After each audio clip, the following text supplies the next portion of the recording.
In this video, I'm going to introduce some basic principles on how to shift from first position to higher positions on the violin. Stick around to the end of the video, you don't want to miss this. Hi there, my name is Eric, I'm a violinist. Thanks for coming across this channel. I do violin tips, vlogs, and how-to tutorials. If you haven't done so already, please make sure to hit the subscribe button, hit the bell notifications for when new videos come out. It really helps me out as a content creator to make videos for you. Now, shifting actually isn't so complicated once you know the basic principles of how to shift. And let's say I have a beginner student who has no idea how to shift. How would I approach that student and how would I teach that student? So number one, I would have them, of course, have nice relaxed posture, making sure that they know how to hold the violin. I think that's really important because we don't want our violins to be down here and we're trying to shift up. So that's number one. Make sure you have good posture because that's going to reflect on the relaxation of your hand and your arm and your wrist for the shift. Number two, the basic principle that I would really stress, and this is a big one, that you want to make sure when you're shifting, your left elbow goes a little bit more in and then use the wrist to go up and down.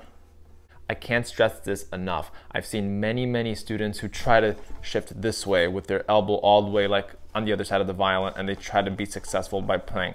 You could already see that by putting my elbow to the left of my violin, my hands and my knuckles and my wrist and everything is really not comfortable. So putting the elbow in, making sure that the knuckles are above the fingerboard, so that way I have more control of the notes I'm about to play, especially with the shift. That's going to be really important down the line. And by the way, when you put your left elbow in, you're creating this pathway for your hand to go up and down the fingerboard. So again, really important that you put the left elbow in. Of course, not too much to the point where it hurts, but just enough that you create this pathway for your wrist. So keep in mind, elbow first, then wrist. And number three, we want to make sure that our finger shelf and our thumb are always in contact with the neck of the violin as we go up and down the fingerboard. Because I don't want my, as you can see here, I don't want my thumb just hanging out here. Because then I'm not going to have control, then I'm going to have to squeeze with my head. I'm going to have to do other things to be relaxed during the shift.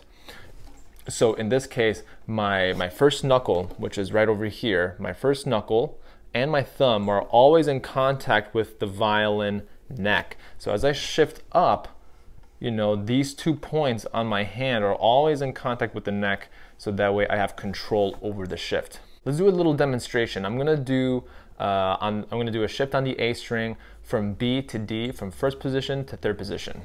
So here we go. So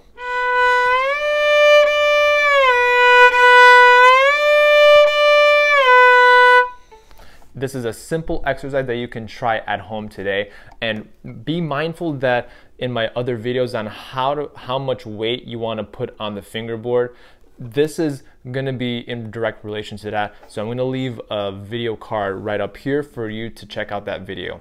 So as you shift up the violin, the finger in which you are shifting, in this case, is going to be a direct shift.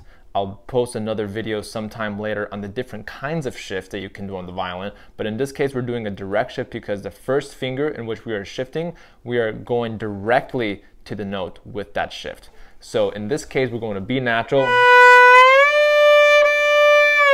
And then you can see that my left elbow, just so that I'll put my violin a little bit higher so you can see my elbow here.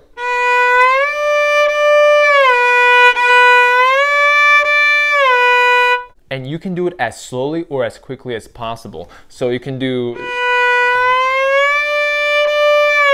you'll hear that like glissando effect from the B to the D, and that's okay because we're just strictly talking about the practice room and how to practice a shift in the practice room. So practice it slowly.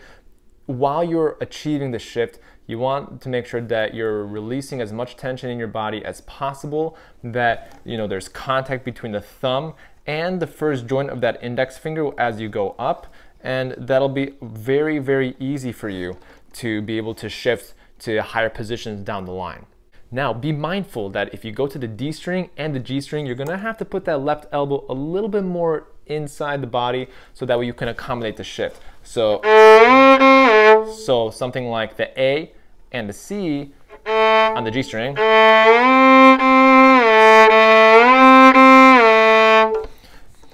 Again, relaxed shifts, making sure that the elbow is properly underneath the violin, a little bit more than you would think, and then you're creating that pathway with the hand to be able to have a successful shift. And don't forget to have a nice relaxed finger as you approach the note in which you are shifting to. I hope this quick tutorial helped you. If you liked the video, please make sure to hit the like button. Please make sure to hit the subscribe button and also hit the bell notifications. It gives me an opportunity to create more videos for you. Question of the day: how do you teach your students to shift? Or if you are a student learning how to shift, what are some of the struggles that you're experiencing? I want to know about them in the comments below. Until next time, we'll see you in the next video.